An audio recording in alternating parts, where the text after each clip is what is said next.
Assalamualaikum warahmatullahi wabarakatuh.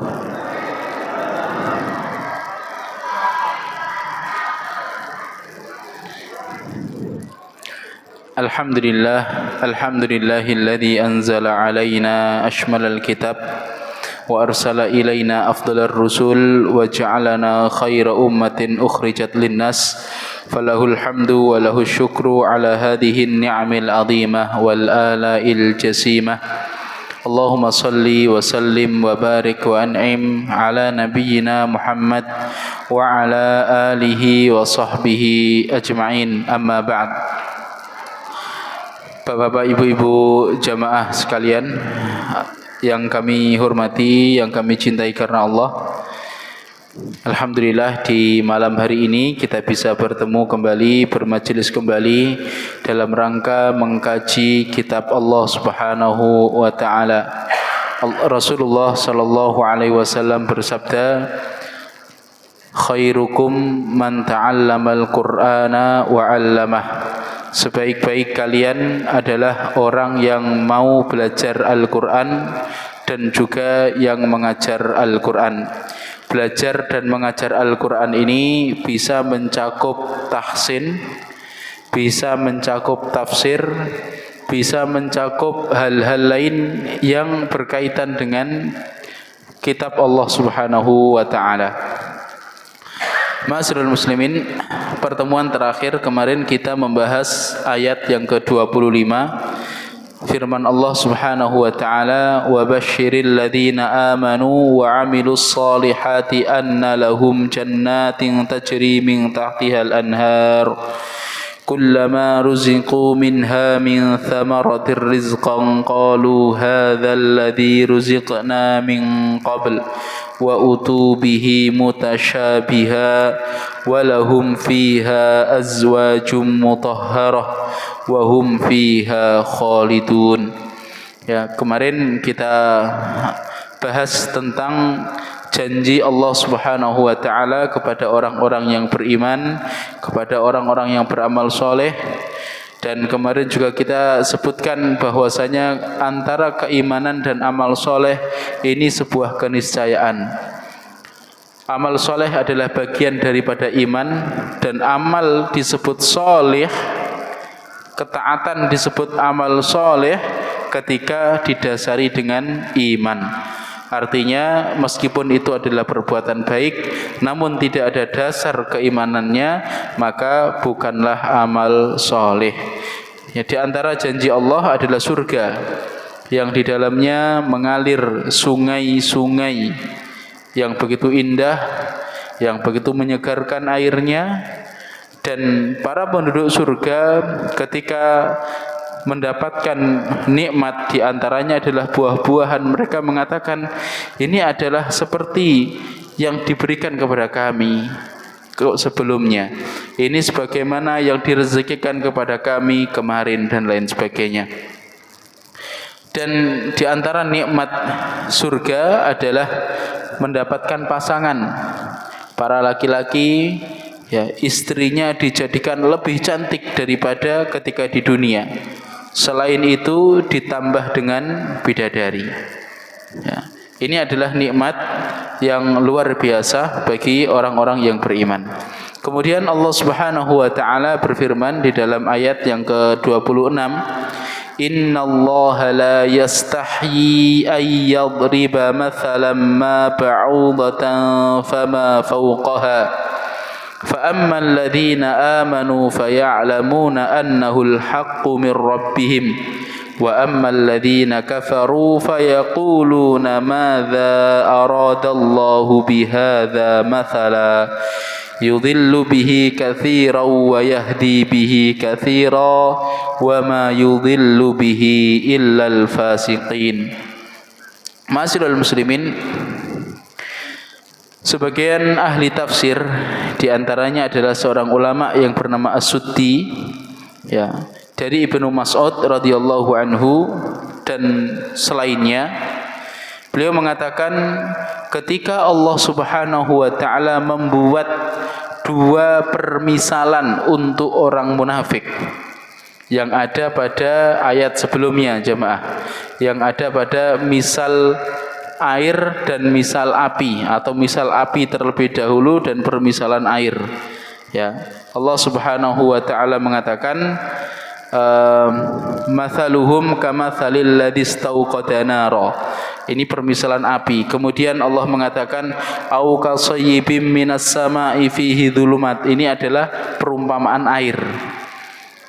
Ketika Allah Subhanahu wa taala membuat dua perumpamaan tentang orang-orang munafik, yaitu perumpamaan api dan air, maka orang-orang munafik mengatakan Allah itu maha tinggi. Ya, Allah itu maha tinggi dan tidak layak Allah membuat permisalan seperti itu. Maka Allah Subhanahu wa taala menurunkan ayat innallaha la yastahyi ayyadriba mathalam ma ba'udatan fama fawqaha, sampai dengan firman Allah ulaika humul khasirun, yaitu ayat 27.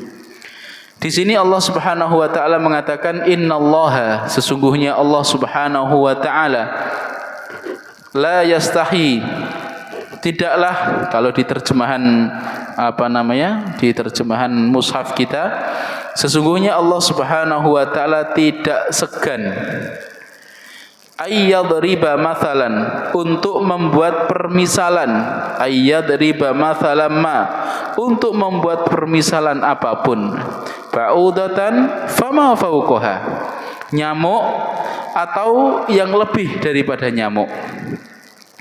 Ma'asyiral muslimin, para ulama tafsir mengatakan innallaha la yastahyi, sesungguhnya Allah Subhanahu wa taala tidak segan. Istahya yastahyi artinya adalah malu.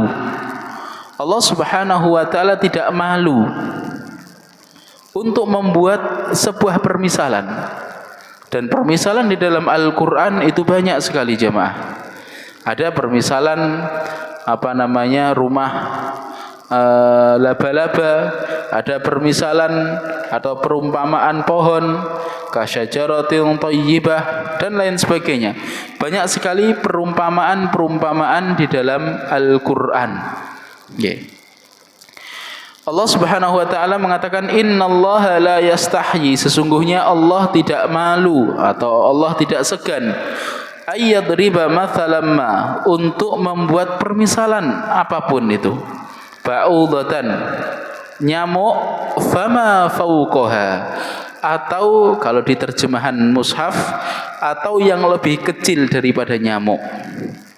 Bapak Ibu jamaah, fauqa secara bahasa arti aslinya adalah di atas. Jadi fauqa itu secara bahasa arti aslinya adalah di atas. Nyamuk atau di atas nyamuk. Ya, terjemahan aslinya seperti itu. Tapi kalau di terjemahan mushaf kita, nyamuk atau yang lebih kecil daripada nyamuk. Ini kita gali lebih dalam sedikit jemaah. Nyamuk atau di atas nyamuk, fama fauqaha, atau yang di atas nyamuk. Fauqa atau di atas itu jemaah, itu jika digunakan untuk sebuah ukuran, maka maksudnya adalah yang lebih besar, nyamuk atau yang ukurannya lebih besar daripada nyamuk. Di dalam Al-Qur'an banyak sekali Allah membuat permisalan dengan sesuatu yang lebih besar daripada nyamuk. Contohnya adalah laba-laba. Allah mengatakan mathalul ladzina ittakhadhu min dunillahi awliya kamathalil ankabut. Laba-laba lebih gede daripada nyamuk. Jadi fama fauqaha, fauqa ini jika dimaksud adalah ukuran, maka fauqaha yaitu yang lebih besar daripada nyamuk. Namun jika yang dimaksud adalah sifat, maka di dalam bahasa Arab, jika yang dimaksud dengan fauqaha itu adalah sifat, maka tergantung dalam rangka memuji atau dalam rangka menghinakan. Kalau dalam rangka memuji, berarti ma fauqaha adalah yang lebih hebat, yang lebih bagus. Misalnya orang ini ganteng, tapi kalau yang ini lebih lagi, berarti ini lebih ganteng.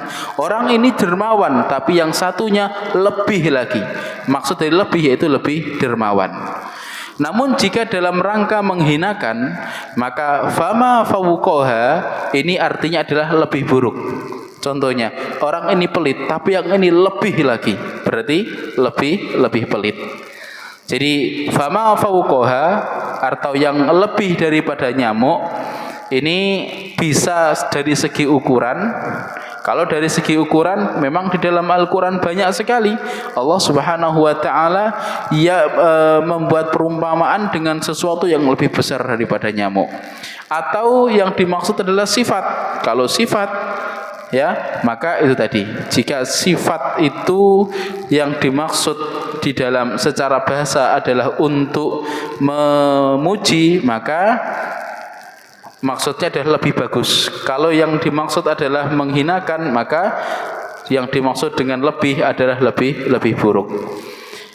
Dan yang dimaksud di dalam ayat ini sesungguhnya Allah Subhanahu wa Ta'ala tidak akan malu atau Allah tidak segan membuat permisalan apapun itu, nyamuk atau yang lebih daripada nyamuk, yang lebih besar atau yang lebih kecil atau yang lebih lebih hina daripada nyamuk dan lain sebagainya. Intinya untuk urusan kebenaran Allah Subhanahu wa Ta'ala tidak segan. Ya, untuk urusan kebenaran Allah Subhanahu wa Ta'ala tidak segan dan tidak malu.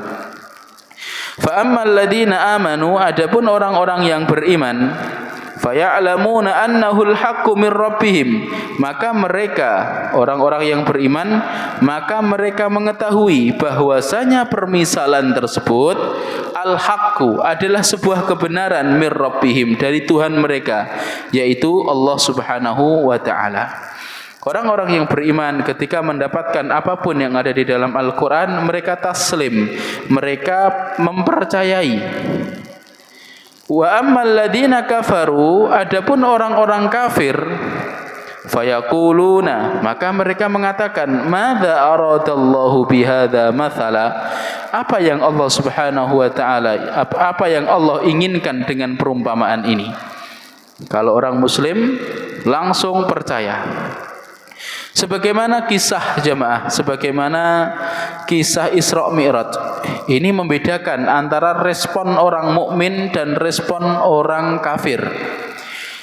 Ketika Rasulullah Shallallahu Alaihi Wasallam menceritakan bahwasanya beliau baru mengalami sebuah peristiwa yang dahsyat dalam satu malam, melakukan perjalanan dari Mekah menuju Masjidil Aqsa, dari Masjidil Aqsa ke Sidratul Muntaha, turun lagi, kemudian balik lagi, dan itu dalam waktu satu malam. Respon orang seperti Abu Bakar adalah, jika memang itu Muhammad yang mengatakan, saya percaya. Tapi kalau orang kafir, mana ada, mana mungkin, dan lain sebagainya. Ma'asyiral muslimin, apa yang tidak mungkin bagi Allah Subhanahu wa Ta'ala? Allah sangat mampu dan sangat memungkinkan bagi Allah untuk mengadakan sesuatu yang tidak ada, untuk meniadakan sesuatu yang sebelumnya ada.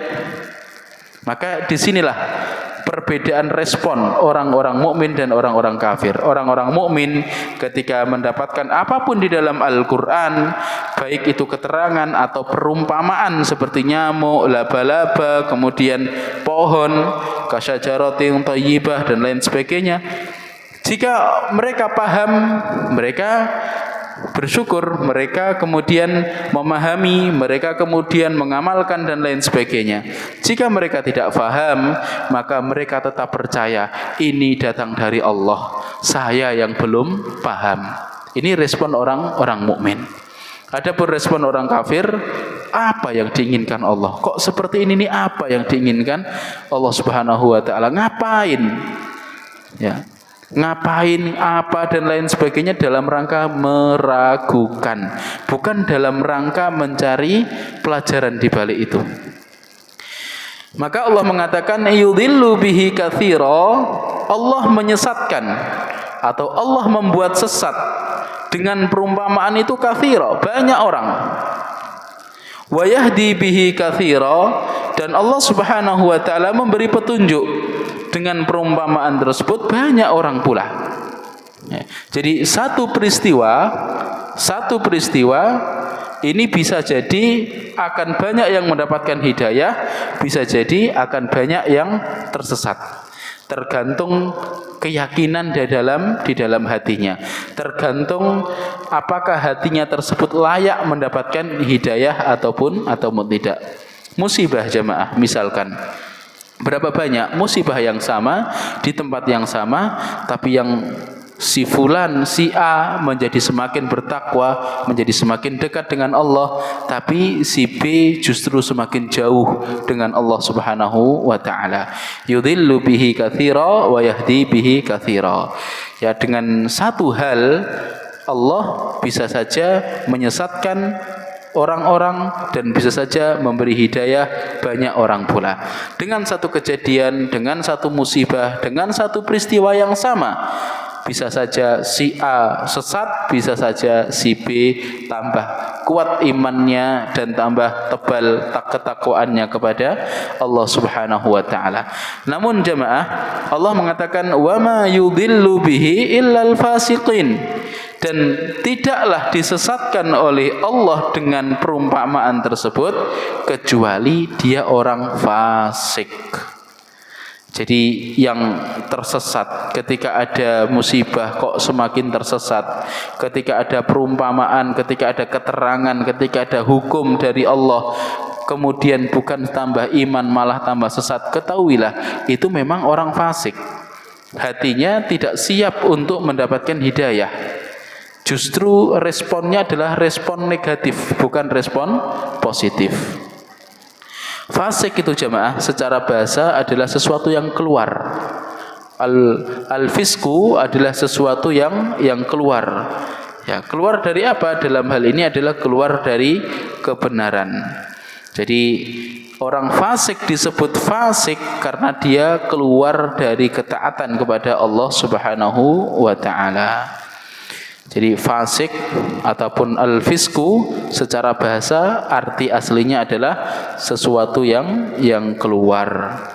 Ya, tikus itu termasuk fuwaisikoh. Fuwaisikoh itu apa jemaah? Hewan-hewan yang menjijikkan, hewan-hewan yang keluar daripada lubang. Ada tikus, ular dan lain sebagainya disebut fuwaisikoh. Wa ma yudhillu bihi illal fasiqin, dan tidaklah Allah Subhanahu wa taala menyesatkan dengan perumpamaan tersebut kecuali yang disesatkan adalah orang-orang fasik. Siapa orang-orang fasik itu? Alladzina yanquduna ahdallah, yaitu orang-orang yang mereka melanggar perjanjian dengan Allah Subhanahu wa taala mim ba'di mitsaqih, setelah perjanjian itu diteguhkan. Para ulama tafsir mereka berbeda pendapat apa yang dimaksud dengan perjanjian ini.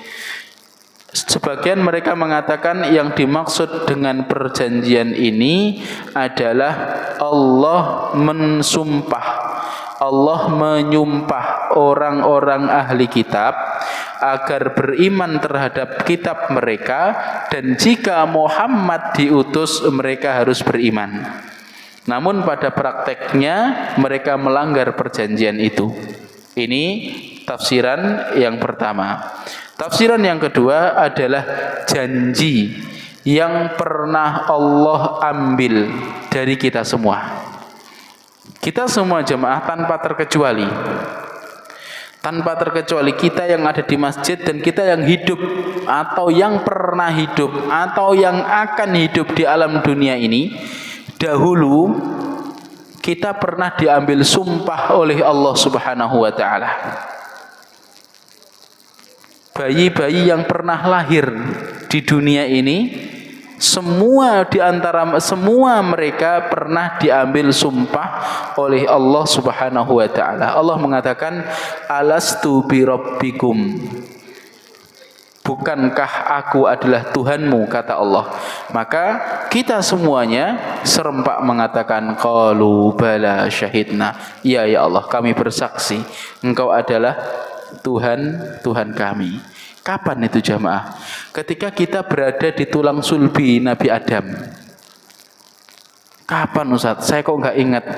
Jangankan ketika kita di zaman atau ketika kita masih di sulbi Nabi Adam, mesti tidak ingat. Lawang beberapa pekan kemarin kejadian yang apa terjadi, kita juga sudah banyak yang lupa. Jadi sumpah tersebut adalah sumpah agar kita bertauhid kepada Allah. Sumpah tersebut adalah sumpah agar kita taat kepada Allah Subhanahu wa taala. Orang-orang fasik ini melanggar sumpah tersebut. Disuruh taat, tidak taat. Disuruh bertauhid, tidak bertauhid. Mereka melakukan kesyirikan, mereka melakukan kemungkaran dan lain sebagainya. Maka jemaah, setiap maksiat yang kita lakukan, sejatinya kita sedang melanggar perjanjian dengan Allah Subhanahu wa taala. Dan orang yang melanggar perjanjian dengan Allah Subhanahu wa taala, ini adalah ciri-ciri kefasikan. Semakin dahsyat pelanggaran kita, semakin parah kefasikan yang ada pada diri kita.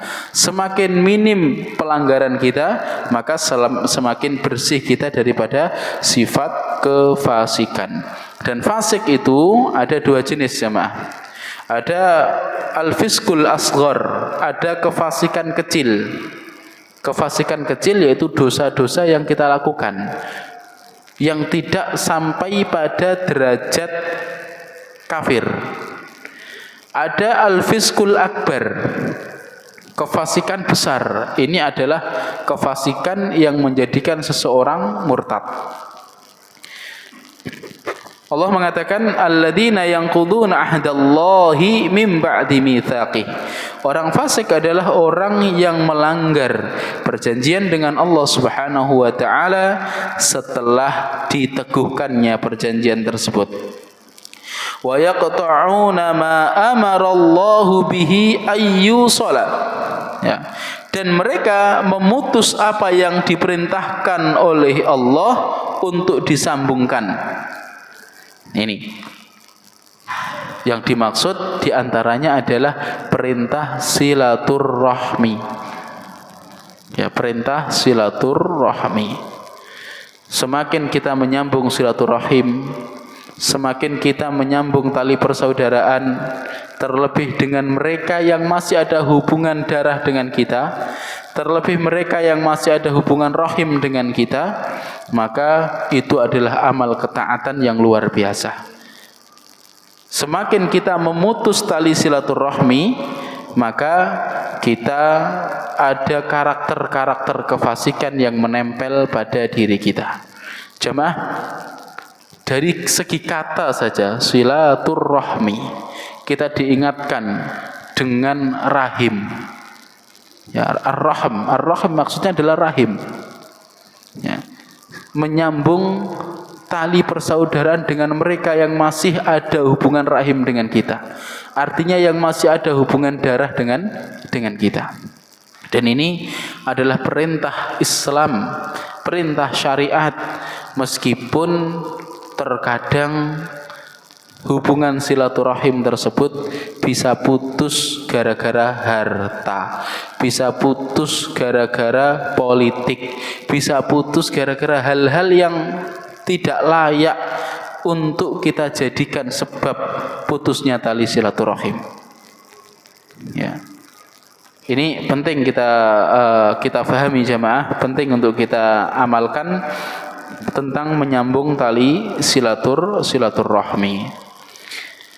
Orang-orang fasik itu wa yaqta'una ma amarallahu bihi ayyusala. Mereka senantiasa memutus apa yang Allah perintahkan untuk disambung.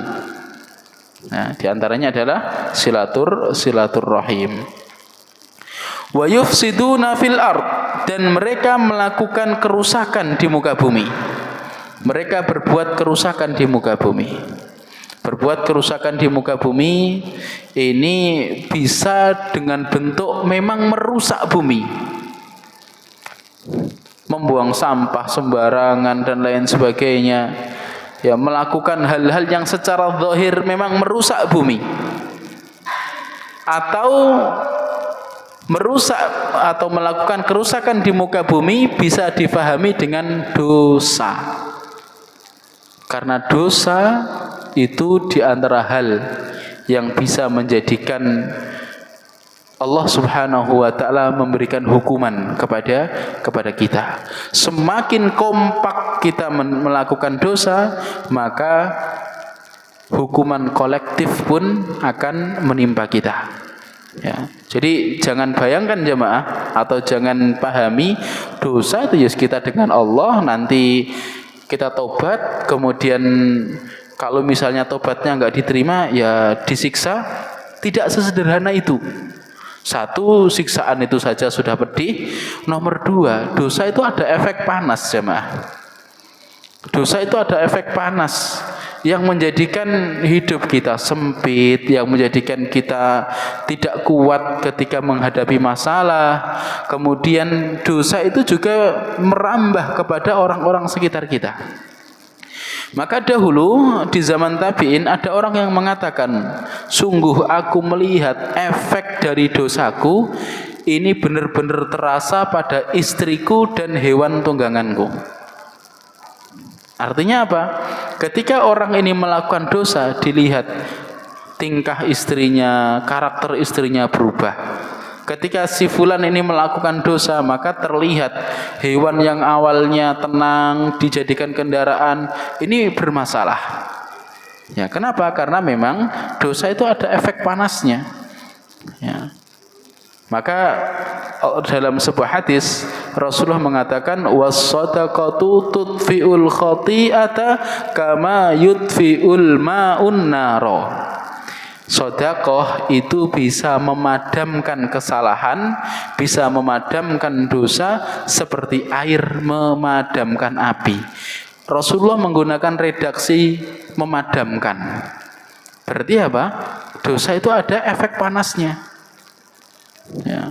Dan semakin banyak orang melakukan dosa, maka efek panas tersebut semakin menguat. Maka tidak heran kemudian hukuman Allah Subhanahu wa taala ditimpakan. Dan pelajaran yang seperti itu sudah sangat banyak pada kisah-kisah orang terdahulu, bagaimana kaum Nabi Lut, ya, negerinya dijungkir balikkan oleh malaikat, kemudian dihempaskan sampai tidak terlihat lagi datarannya. Karena negeri kaum Lut sekarang menjadi laut mati jemaah. Laut mati yang ada di Yordania itu adalah negeri kaum Lut. Bayangkan jemaah, ya, negeri diangkat oleh malaikat, kemudian dibalik dan dihempaskan di bumi, dan kemudian menjadi laut mati tersebut. Kisah tentang kaum Tsamud, kisah tentang kaum Ad dan lain sebagainya cukuplah sebagai pelajaran bagi kita, bahwasanya dosa kolektif itu menyebabkan hukuman kolektif juga. Dosa personal itu menyebabkan datangnya hukuman personal dan efeknya merambah ke sekitar. Si dosa itu tidak gampang, wis roh carane tobat kok enak men. Ya, kan ada istilah seperti itu. Nah, wong iki nek wis seneng ngaji kadang-kadang jarak misalnya. Mergo ngerti carane tobat. Tidak sesederhana itu jemaah. Iya, kalau Allah memberikan kita kesempatan.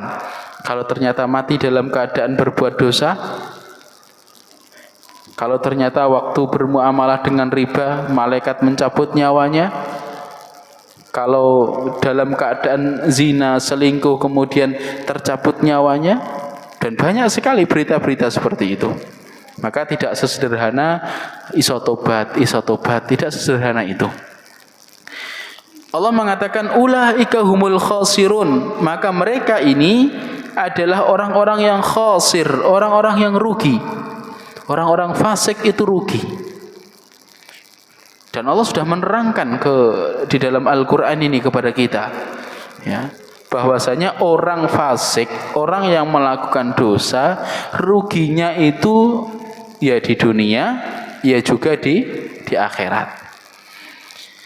Kemudian Allah Subhanahu wa taala mengajak kita untuk merenung jemaah. Kaifa takfuruna billahi wa kuntum amwatan fa ahyaakum thumma yumitukum thumma yuhyikum thumma ilaihi turja'un. Bagaimana kalian kufur kepada Allah, wa kuntum amwata, sedangkan dahulu kalian itu amwat, mati. Kalian dahulunya tidak ada. Fa ahyaakum, maka Allah hidupkan. Bapak Ibu yang sekarang usia 50 tahun, 55 tahun yang lalu jenengan di mana? Tidak ada jemaah. Yang usianya sekarang 35 tahun, 40 tahun yang lalu jenengan di mana? Tidak ada. Bahkan orang tua kita pun dulu belum terbayang punya anak modelan kita nih, mboten terbayang jemaah. Moyang-moyang kita dulu belum terbayang punya keturunan model-model kita. Okay. Artinya apa? Kita pernah tidak ada. Allah mengatakan hal ata 'alal insani hinum minad dahri lam yakun syai'an madhkura. Tidakkah sudah datang kepada manusia sebuah masa di mana dahulu mereka belum menjadi sesuatu yang bisa disebut. Ya. Nama saja tidak ada. Kita pernah menjadi sesuatu yang belum bisa disebut. Ya. Fa ahyaakum, maka Allah hidupkan, Allah adakan kita. Ya. Allah adakan kita sampai seperti ini, punya rumah, punya kendaraan, punya baju yang Masya Allah numpuk di lemari, punya stok makanan dan lain sebagainya. Kita diajak merenung, pantas tidak kita kufur kepada Allah? Pantas tidak kita tidak berterima kasih kepada Allah? Sedangkan dahulu kita pernah tidak ada, kemudian Allah adakan. Dan kita itu jamaah kalau kita renungi, ya, kita ini tidak bisa kemudian selesai dengan diri kita sendiri. Kita lahir butuh bantuan orang jemaah. Ya. Kemudian nama saja kita dikasih. Bahkan nanti kalau mati kita tidak bisa mandi sendiri. Kita dimandikan, kita disolatkan. Masuk ke kuburan tidak bisa. Kita kemudian jalan sendiri. Wah, buyar itu jemaah. Ya, kita diangkat banyak orang, dianterin, dibaringkan dan lain sebagainya. Tidak layak tentunya kita menjadi orang yang tidak ngerti terima kasih. Tidak layak tentunya kita menjadi orang yang kufur kepada Allah Subhanahu wa taala. Kaifa takfuruna billah? Bagaimana kamu ingkar, bagaimana kamu kufur kepada Allah? Ya. Sedangkan dahulu kalian pernah tidak ada, kalian pernah mati, tidak ada. Fa ahyaakum, maka Allah hidupkan kalian. Terus hidup terus kita jemaah? Tidak. Allah mengatakan tsumma yumitukum, kemudian Allah matikan kalian. Jadi kita ini seperti tumbuhan. Kalau di dalam surat Al-Kahfi Allah mengibaratkan kehidupan kita itu seperti tumbuhan. Tumbuhan itu kan pernah tidak ada jemaah.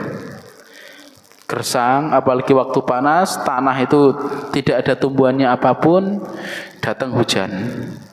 Tumbuh itu tumbuh-tumbuhan. Besar, hijau, seger dipandang. Tapi kan tidak hijau terus. Daunnya akan ada yang kering, dahannya akan ada yang patah, diterpa angin, hilang. Itulah kehidupan kita. Allah mengatakan, "Wadrib lahum mathalal hayatid dunya kama in anzalnahu minas sama'i fakhtalata bihi nabatul ardi fa asbaha hashiman tadruhu riyah wa kana Allahu ala kulli syai'in muqtadira. Muhammad, beri perumpamaan kepada mereka tentang kehidupan dunia itu seperti air yang Allah turunkan dari langit. Kemudian tumbuh-tumbuhan yang ada di bumi itu hidup, menyerap dan bercampur dengan air tersebut. Tumbuh jemaah. Kemudian kering, diterpa angin, hilang. Kita dulu tidak ada jemaah. Kemudian kita lahir kecil seperti tunas, ibaratnya seperti tunas kecil, lemah, ya, lemah sekali, cebok saja tidak bisa. Kemudian Allah terus memberikan nikmat kepada kita, akhirnya kita bisa tumbuh pintar, punya ilmu, punya pakaian, punya jabatan, sampai pantas. Bapak ini jadi ini, ibu itu jadi pedagang, ada yang jadi guru, ada yang jadi pejabat, pantas. Ya. Tapi apakah seperti itu terus? Apakah senyum yang ada di bibir kita terus merekah? Mboten. Apakah kebahagiaan itu menyertai kita terus? Tidak. Apakah kemudian kita hidup terus? Tidak, jemaah. Dan coba kalau kita hidup terus, wah, tanah itu mahal, jemaah. Ya. Belum berangsi ini kok selama 10 tahun saja tidak ada orang yang mati sama sekali. Wah, tanah-tanah mahal, kontrakan-kontrakan mahal. Ya. Jadi di antara hikmah adanya kematian adalah silih berganti. Taib. Tsumma yumitukum. Allah mengatakan kemudian Dia, yaitu Allah, mematikan kalian. Allah mematikan kita semuanya. Ya, dan kematian kita tidak mesti dengan tua, jemaah. Banyak yang masih muda mati. Ya. Banyak orang-orang di atas saya yang masih seger. Banyak yang adik-adik kelas saya sudah tidak ada. Ya. Kematian itu tidak ditentukan dengan umur. Umur sekian mesti mati, tidak. Tidak ditentukan pula dengan kesehatan. Banyak orang itu yang menggerik, ya, nafasnya mungkin seminggu 2 kali, ya, menggerik ibaratnya. Tapi alhamdulillah sampai sekarang masih hidup. Ada orang itu yang seger, ada orang itu yang masya Allah serangan jantung mati mendadak. Jadi ini perlu kita renungi. Perjalanan kita tidak kemudian seperti ini saja. Akan ada masa di mana kita dimatikan oleh Allah. Tsumma yumitukum. Kemudian Allah mematikan kalian. Tsumma yuhyikum. Kemudian Allah menghidupkan kalian lagi. Jadi cerita episode kehidupan kita tidak selesai dengan kematian. Di sana ada fase-fase lain selain kematian. Ada fase barzah yang begitu menegangkan. Bagaimana tubuh kita dihimpit bumi, roh kita sudah mendapatkan apa yang menjadi amalan kita dahulu. Ya, kalau kita dulu pernah beramal kebaikan, roh kita akan merasakan nikmatnya. Kalau kita melakukan keburukan, roh kita akan mendapatkan siksanya. Na'udzubillah min dzalik. Begitu lama kita di alam barzah. Dan di alam barzah manusia itu berbeda-beda, tergantung kapan matinya. Semakin lama dia mati, berarti di barzahnya semakin lama. Semakin mendekati kiamat matinya, berarti di barzahnya sebentar. Karena di sana ada proses kiamat. Tsumma ilaihi turja'un, ya, setelah kita dimatikan di alam barzah, tsumma yuhyikum, kita dihidupkan lagi, jemaah. Kita dihidupkan lagi, tsumma yuhyikum, kita dibangkitkan, dihidupkan lagi. Roh kita kembali dengan jasad kita lagi. Kemudian kita tsumma ilaihi turja'un, kemudian kalian wahai manusia kepada Allah lah kalian akan kembali. Ya, dan proses itu pasti. Ya, proses itu pasti, jamaah. adanya hisab, adanya mahsyar, menunggu di mahsyar, ya itu pasti. Maka Allah sudah menerangkan ini jalan kebaikan, jalan keburukan, kira-kira yang kita titi yang mana, yang kita lalui yang mana. Dan pilihan ada konsekuensinya. Ini perlu kita pahami. Pilihan kita ada konsekuensinya.